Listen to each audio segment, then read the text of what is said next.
ওমা আমি আসছি। হ্যাঁ ঠিক আছে বা যা।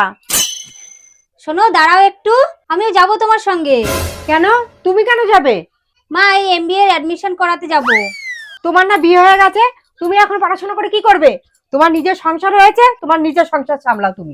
ঠিকই বলেছে মা, তুমি মার সঙ্গে বাড়ির কাজ করো, অত পড়াশোনা করতে হবে না। বাড়ির বউ বাড়ির কাজ করো। এই নে, মাস কাপড়ের বাজারটা নিয়ে আয়। বাজার?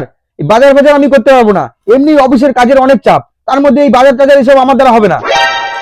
আরে এখন তো তোর বিয়ে হয়ে গেছে, এখন তো একটু বাজার করা শেখ।